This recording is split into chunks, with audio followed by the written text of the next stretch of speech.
बिस्मिल्लाहिर्रहमानिर्रहीम। अस्सलाम वालेकुम स्टूडेंट्स, कैसे हैं आप लोग? ठीक हैं। आज जो हमारा नेक्स्ट लेक्चर है वो कैश फ्लो स्टेटमेंट का ही है और कैश फ्लो स्टेटमेंट में आज हम नेक्स्ट क्वेश्चन परफॉर्म करेंगे, लेकिन इसमें थोड़ी सी चेंजेस है। एक तो आपके सामने फॉर्मेट बना हुआ है कि आपको पता है कैश फ्लो स्टेटमेंट में हमारे पास तीन तरह की एक्टिविटीज़ होती हैं: cash flow from operating activities, cash flow from investing activities और cash flow from financing activities. इन तीनों एक्टिविटीज़ को हमने इसके अंदर डिस्कस करना है, ठीक है। और लेकिन इस क्वेश्चन में थोड़ा सा चेंज क्या है वो मैं आपको बता दूँ। आपने क्वेश्चन के अंदर एक चीज़ याद रखनी है कि कुछ जितने भी फंड्स होते हैं, जैसे कि ये मैंने टर्म्स लिखी हुई हैं: reserve fund, general reserve fund है, टैक्स है, सीकिंग फंड है, डिवेंचर रिडम्पशन फंड है और डिविडेंड।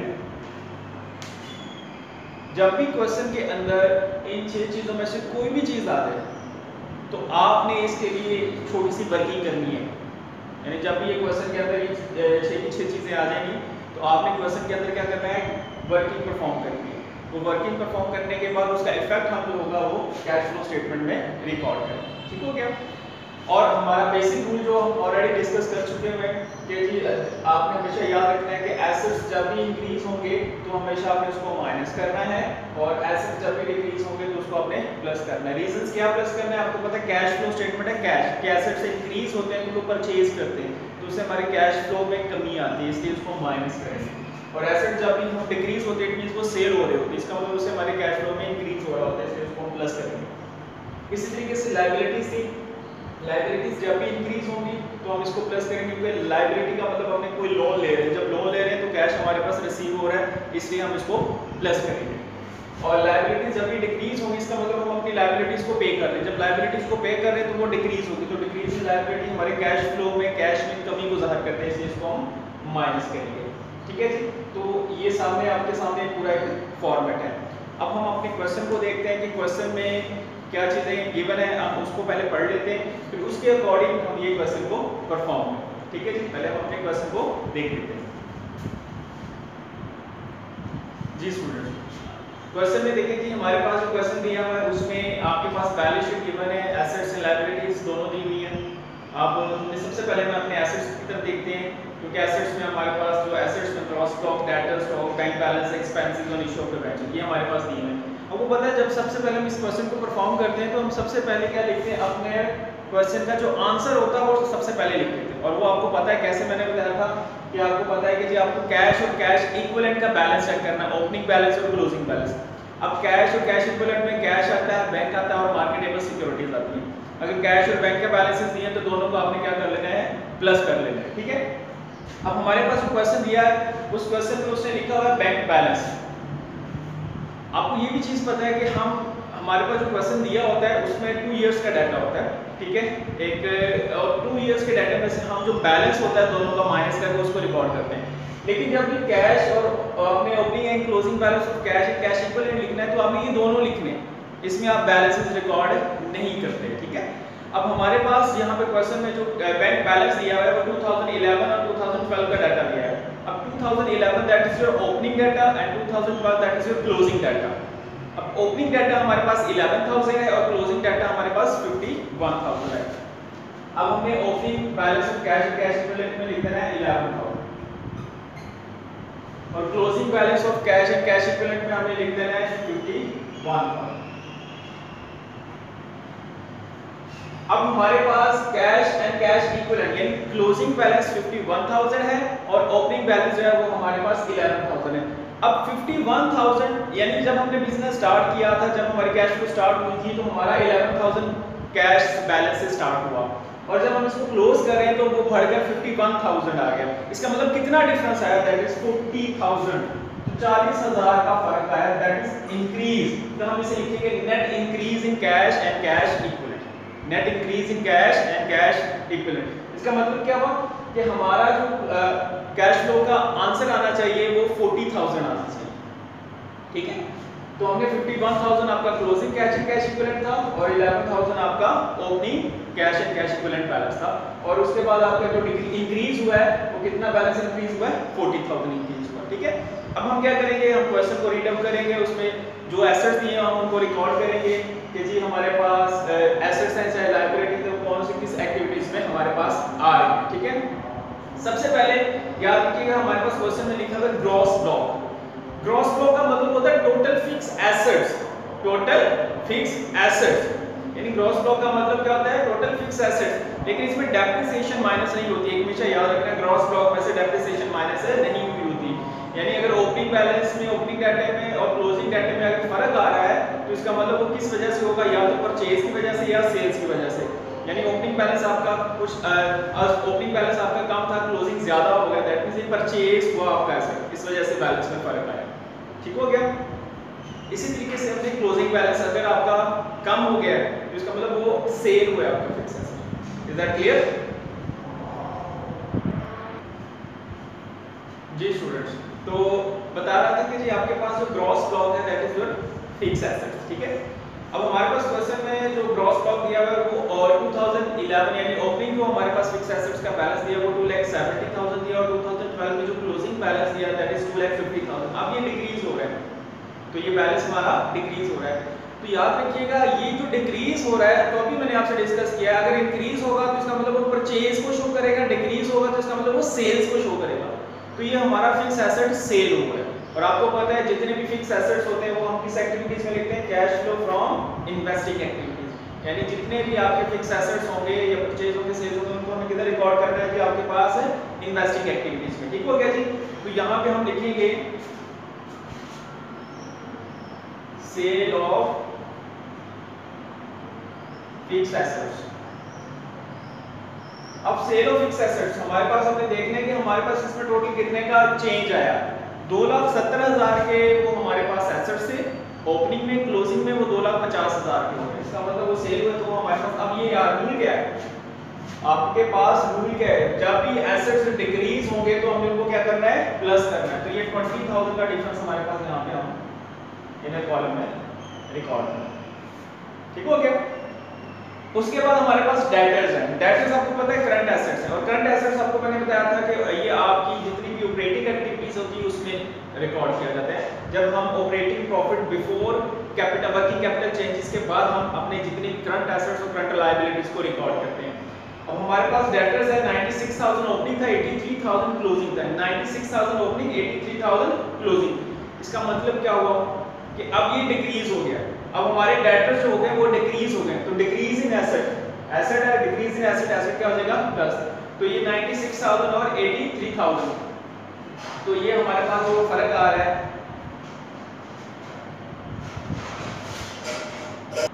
हमारे पास जो फर्क आ रहा है कि हमारे पास 13,000 का, यहां पे हम लिखेंगे डिक्रीज इन डेटर्स, और डिक्रीज इन डेटर एसेट है तो ऐसे डिक्रीज इन डेटर होगा तो ये हमारा प्लस होगा 13,000 हो गया। ठीक हो गया। उसके बाद हमारे पास नेक्स्ट है stock, that is also current asset, ये भी हमारा करंट एसेट है। अब यहाँ पे ओपनिंग बैलेंस 60,000 था और क्लोजिंग बैलेंस होता है 74,000। इसका मतलब ये एसेट इंक्रीज हुए हैं। तो जब भी एसेट्स इंक्रीज होते हैं तो उनको क्या करते हैं, माइनस करते हैं। अब माइनस कर रहे हैं तो हमारे पास 60 और 74, इसका मतलब 14,000 का चेंज आया है। यहाँ पे हम लिखेंगे इंक्रीज इन स्टॉक 14,000, और ये माइनस में लिखेंगे, और माइनस में लिखने के लिए आपने इसको ब्रैकेट्स में वैल्यूज को लिखते हैं। ठीक है, ये आपके पास आ गया। उसके बाद बैंक बैलेंस हम ऑलरेडी रिकॉर्ड कर चुके हैं, और उसके बाद expense on issue of debenture, ये discount on issue of debenture है। ठीक है, discount on issue of debenture हमारे पास, और ये आपकी ऑपरेटिंग एक्टिविटीज में आता है। 3,000 ओपनिंग था और 2,000 आपके पास ये क्लोजिंग है, तो आपके पास 1,000 का डिफरेंस आया है। तो यहाँ पे हम लिख देंगे expense on issue of debenture, ये 1,000 हमारे पास है। तो एसेट साइड को हमने कंप्लीट रिकॉर्ड कर दिया, यानी जितने भी हमारे पास एसेट्स थे वो सारे के सारे हमने इसमें रिकॉर्ड कर दिए। ठीक हो गया। यानी एसेट्स में हमारे पास सेल ऑफ फिक्स एसेट्स था, वो भी हमने रिकॉर्ड कर लिया। डेटर्स एसेट्स में था, करंट एसेट्स में, स्टॉक हमारे पास एसेट्स में था, बैंक बैलेंस ऑलरेडी हम रिकॉर्ड कर चुके थे, और उसके बाद expense on issue of debenture हमारे पास गिवन। ठीक हो गया जी। अब हमने जो उसकी लायबिलिटी साइड को रिकॉर्ड करना है, तमाम के हमारे कैश फ्लो स्टेटमेंट्स में लायबिलिटी साइड पे जो भी आइटम चाहिए उनको हम रिकॉर्ड करना है। ठीक है, लेकिन अब क्वेश्चन में देखते हैं तो हमारे पास सबसे पहले शेयर कैपिटल दिया है। शेयर कैपिटल आपको पता है हमारी फाइनेंसिंग एक्टिविटीज में आता है। शेयर कैपिटल हमारे पास क्वेश्चन ओपनिंग भी 200,000 था और क्लोजिंग भी हमारे पास 200,000 ही है। इसका मतलब क्या हुआ, यानी कि ना ओपनिंग में चेंज है, ओपनिंग और क्लोजिंग में कोई चेंज नहीं आया, इसका मतलब हम इसको रिकॉर्ड नहीं करेंगे, ठीक है। उसके बाद हमारे पास डेप्रिसिएशन रिजर्व दिया है। अब डेप्रिसिएशन रिजर्व हमारे पास दिया है 40,000 ओपनिंग था और 22,000 हमारे पास 62,000 हमारे पास क्लोजिंग था। 40,000 और 62,000। अब इसमें फर्क क्या आया हमारे पास 22,000। इसका मतलब क्या हुआ, ये इंक्रीज हो रहा है। तो हमारे पास कितना, अब यहाँ पे आपको पता है डेप्रिसिएशन रिजर्व जब हम रिकॉर्ड करते हैं तो ये हमारी ऑपरेटिंग एक्टिविटीज में आता है। डेप्रिसिएशन रिजर्व कितना फर्क था हमारे पास, ये 40,000 और 62 तो 22,000, ठीक है जी। ये हमारे पास 22,000 का फर्क आ गया। अब उसके बाद डेप्रिसिएशन रिजर्व, उसके बाद हमने प्रॉफिट एंड लॉस दिया। अब यहाँ पे आपको पता है net profit before tax and extra ordinary items हम यहाँ पे रिकॉर्ड करते हैं। लेकिन इसमें एक चीज आपने रिकॉर्ड करनी है, एक चीज हमेशा इसमें आपने देखनी है कि जब भी आपने इसमें एक चीज को करना है कि जब भी आपके पास क्वेश्चन के अंदर, जो मैंने आपको बताया था कि ये 6 आइटम्स में से कोई भी क्वेश्चन में आ जाए तो इसके लिए आपने एक वर्किंग करनी है। वो वर्किंग क्या है वो अभी आपको मैं वर्किंग करने बताने जा रहा हूँ। आपने नेट प्रॉफिट को डायरेक्ट कैश फ्लो स्टेटमेंट में रिकॉर्ड नहीं करना। उसका तरीका क्या होगा, आपने उसको एक वर्किंग नोट बनाना है। यहाँ पे आपने लिख देना है net profit before tax and extra ordinary items. यहां पे आपने लिख देना है उसका नेट प्रॉफिट जो आपका बैलेंस शीट में दिया है। लेकिन यहां पे आपने डिफरेंस सीखना है, डिफरेंस इन अकाउंट। अब हमारे पास नेट प्रॉफिट हमारे पास क्वेश्चन में दिया हुआ है वो 45,000 दिया हुआ है और हमारे पास वो दिया हुआ है टोटल 72,000, यानी 45,000 था हमारे पास ओपनिंग, इंक्रीज होके वो 72,000। इसका मतलब कितने का इंक्रीज हुआ, 27,000, ठीक है। 27,000 आपने इधर रिकॉर्ड कर देना। उसके बाद अब आपके क्वेश्चन में देखें जो मैंने आपको आइटम्स बताई थी, ये 6 आइटम्स, इसमें से कोई क्वेश्चन के अंदर है कि नहीं है जी। जनरल रिजर्व हमारे पास है, यानी जनरल रिजर्व हमारे पास क्वेश्चन में गिवन है। जब भी जनरल रिजर्व आ जाए तो आपने बच्चों उसको अपनी कैश फ्लो में ये तमाम आपने इसको मेंशन नहीं करना, बल्कि इसको अलग से आपने वर्किंग नोट में मेंशन करना है और इसको हमेशा आपने नेट प्रॉफिट में से अब माइनस करना है कि प्लस करना है। इसके लिए एक सिंपल सा रूल वही जो आपके पास यहाँ पे रूल है, यानी कि अगर इंक्रीज हो रही है लायबिलिटी तो प्लस करेंगे, डिक्रीज हो रही है तो माइनस करेंगे। अब general reserve that is your liability, तो लायबिलिटी है हमारे पास ये 60,000 थी और कम होके 40,000, यानी कि ये हमारे पास डिक्रीज हो रही है। तो डिक्रीज in लायबिलिटी क्या होगी, माइनस। तो हम यहाँ पे जनरल रिजर्व को क्या कर देंगे, माइनस कर देंगे।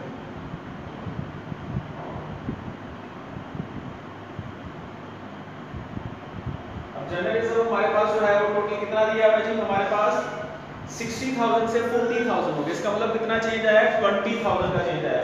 तो अब हमें 20,000 इसमें से क्या कर देना है, इसको माइनस। अगर हम 20,000 को 27,000 में से 20,000 को माइनस करें तो हमारे पास कितना फर्क आ रहा है, 7,000। तो बच्चे ये वाला जो आपके पास 7,000 है ना, ये आपके पास net profit before tax and extraordinary items है। इसको अपने यहाँ पे रिकॉर्ड करें। इसको मैंने आपको नाम बता दिया कि ये आपका वर्किंग नोट जो हमें यहाँ हमेशा याद रखना है। ये एक नई चीज इस क्वेश्चन में आई है कि आपने डायरेक्टली नेट प्रॉफिट रिकॉर्ड नहीं करना। जब भी ये 6 नाम आपके पास है इसमें से कोई भी अगर आपके पास क्वेश्चन में आइटम आ जाती है तो आपने उसको अलग से वर्किंग नोट में रिकॉर्ड करना है। उसके बाद जो माइनस में या प्लस करने के बाद जो आंसर आएगा उसको आपने यहाँ पे मेंशन करना है। Is that clear? तो ये हमारे पास 7,000 यहाँ पे रिकॉर्ड हो गया। उसके बाद हम देखते हैं हमारे पास डिबेंचर दिए हैं। अब डिबेंचर हमारे पास ये में 60,000 ओपनिंग थे और 50,000 क्लोजिंग थे। इसका मतलब क्या, डिबेंचर कम हो गए। और आपको पता है डिबेंचर हमारे cash flow from financing activities में आता है। कम होने का मतलब ये है कि डिबेंचर रिडम्पशन हुई है, हमने डिबेंचर्स क्या कर दिया, रिफंड कर दिया, वापस कर दिया। तो यहाँ पे हम लिख देंगे रिडम्पशन ऑन डिबेंचर्स। अब कितने हमारे पास डिबेंचर कम हुए, वो हमारे पास हुए जी आपके पास 10,000 60,000 के डिबेंचर थे तो 50,000 में हो गया तो हमारे पास 10,000। अब जब भी आप डिबेंचर रिडक्शन करेंगे तो जाहिर बात है, कॉमन सी बात है, आपका कैश आउटफ्लो होगा ना कि कैश इनफ्लो होगा, क्योंकि पैसे आप वापस कर रहे हैं। तो 10,000 हमने इसमें से माइनस कर दिया। उसके बाद हमारे पास क्वेश्चन में दिया हुआ है जी क्रेडिटर्स। अब हम देखते हैं जी हमारे पास क्रेडिटर्स कितने हैं। आप क्वेश्चन में उससे लिखा हुआ है कि आपके पास जो क्रेडिटर्स आपके पास दिए हुए हैं, एक मिनट बोल लीजिएगा, क्रेडिटर्स हमारे पास 35,000 ओपनिंग और 36,000 आपके क्लोजिंग है। 35,000 ओपनिंग और 36,000 आपके क्लोजिंग है। अब उसके बाद हमारे पास अब 35, इसका मतलब ये क्रेडिटर्स हमारे इंक्रीज हुए 35। अब इंक्रीज इन लायबिलिटी, ये आपको याद रखिएगा करंट लायबिलिटी है क्रेडिटर्स, तो ये आपने यहाँ पे इसको रिकॉर्ड करना है, तो ये प्लस हुई है। तो अब यहाँ पे हम लिखेंगे इंक्रीज इन क्रेडिटर्स 1000, यहाँ पे हमने इसको रिकॉर्ड कर दिया। ठीक हो गया जी। तकरीबन हमारे आपके तमाम एसेट्स और लायबिलिटीज को हमने अपने कैश फ्लो स्टेटमेंट्स के अंदर रिकॉर्ड कर दिया। अब हम इसका बैलेंस चेक करते हैं कि हमारे पास इसमें बैलेंस कितना है, टोटल हम बैलेंस इसका कैलकुलेट करते हैं। ठीक है जी। अब हमें इसका बैलेंस किस तरीके से चेक करना है जी। अब आपने क्या करना है कि इन सबको प्लस कर लेना है। आपके पास 7,000 नेट प्रॉफिट था, 1,000 डिबेंचर एक्सपेंशन इशू डिबेंचर था, डेप्रिसिएशन रिजर्व हमारे पास 22,000 था, तो ये टोटल अमाउंट आपके पास आ गई 30,000। तो 30,000 हमने यहाँ पे रिकॉर्ड कर दिया। तो इस 30,000 को बेसिकली हम बोलेंगे operating profit before capital changes, इसको हम बोलेंगे operating profit before capital changes. अब आपने क्या करना है, ये 30,000 इसके अंदर ऐड करना है, बल्कि 14,000 हमने इसके अंदर ऐड करना और 14,000 ही इसमें से माइनस करना। तो सिंपल सी बात है, अगेन ये हमारे पास टोटल क्या हो जाएगा 30,000 ही हो जाएगा। इसको आपने आउटर कॉलम में लिख देना है। अगेन आपके पास ये 30,000, इसको हम बोलेंगे net cash from operating activities. ये ऑपरेटिंग एक्टिविटीज से हमारे पास 30,000 का कैश रिसीव हुआ। उसके बाद cash flow from investing activities 20,000 ही है, तो इसको हम लिख देंगे net cash from investing activities. यही 20,000 हमारा यहाँ पे रिकॉर्ड हो गया जाएगा। ठीक है जी। उसके बाद हम रिकॉर्ड करेंगे redemption on cash flow from financing activities. अब cash flow from financing activities हमारे पास 10,000 है, लेकिन माइनस में है, तो यहाँ पे हम इसको माइनस में ही लिखेंगे 10,000। ठीक है। अब माइनस में लिखने का मतलब ये है कि ये नेट कैश फ्रॉम नहीं है, ये यूज हो गया है। इसे हम कहेंगे net cash use in, net cash used in financing activities. ये फाइनेंसिंग एक्टिविटीज में हमारा 10,000 कैश इस्तेमाल हो गया। अब आपने देखना क्या है, 30,000 ऑपरेटिंग एक्टिविटी से था, 20,000 इन्वेस्टिंग एक्टिविटीज, तो टोटल कितना हो गया 50,000, और 10,000 फाइनेंसिंग एक्टिविटीज में से माइनस कर देना आपने, क्योंकि वो यूज हो गया। तो आपके पास 50,000 में से 10,000 को माइनस किया तो आपके पास हो गया 40,000। और अगर आप देखें क्वेश्चन की आंसर्स की तरफ, तो वो भी हमारे पास हमने जो स्टार्ट में लिखा था वो भी कितना था 40,000। तो इसका मतलब ये प्रूफ हो गया कि हमारा क्वेश्चन बिल्कुल करेक्ट है। यानी कि जो आंसर हमने स्टार्ट में कैलकुलेट किया था कि 51,000 आपके पास closing balance of cash and cash equivalent था और ओपनिंग बैलेंस था 11,000, तो दोनों का जो डिफरेंस आया था वो 40,000 का आया था। अब वो 40,000 का डिफरेंस कैसे आया, कौन से एक्टिविटीज में कितना कैश यूज हुआ, वो हमने सारे का सारे यहाँ पे परफॉर्म कर लिया। ठीक हो गया। तो ये आज का आपका क्वेश्चन था। इसमें बस एक चीज याद रखनी है, अगेन मैं वही बता रहा हूँ कि आप लोगों ने देखना है कि जो general reserve, sinking fund, reserve fund, debenture redemption fund, tax, dividend, dividend proposed dividend भी हो सकता है, इंटरम डिविडेंड भी हो सकता है। जब क्वेश्चन में पढ़ेंगे तो देखेंगे उसमें। जब ये आपके पास में आ जाए तो आपने इसके लिए वर्किंग करनी है, तो नेट प्रॉफिट को आपने वर्किंग नोट में लेके जाना है। ठीक है, इसको ऐड और माइनस करना है वर्किंग नोट में, जो आंसर आएगा उसको हम यहाँ पे रिकॉर्ड करेंगे। और रूल हमेशा आपने हमेशा ये कैश फ्लो स्टेटमेंट जब भी बनाए तो रूल हमेशा आपने यही याद रखना है कि एसेट्स इंक्रीज होंगे तो माइनस, एसेट्स डिक्रीज होंगे तो प्लस, लायबिलिटीज इंक्रीज होंगी तो प्लस और लायबिलिटी डिक्रीज होंगी तो माइनस। तो बच्चों ये आज का आपका कैश फ्लो क्वेश्चन का कैश फ्लो का क्वेश्चन था। तो इंशाल्लाह आपको उम्मीद करता हूँ कि आपको समझ आई होगी। अगर आपका इससे रिलेटेड कोई भी क्वेश्चन होगा तो विदाउट एनी हेजिटेशन आप क्वेश्चन जरूर कीजिएगा, मैं आपको उसका आंसर करूँगा। इंशाल्लाह नेक्स्ट वीडियो में हम अपना नेक्स्ट क्वेश्चन सॉल्व करेंगे। अपना बहुत सा ख्याल रखिएगा जी। अल्लाह हाफ़िज़।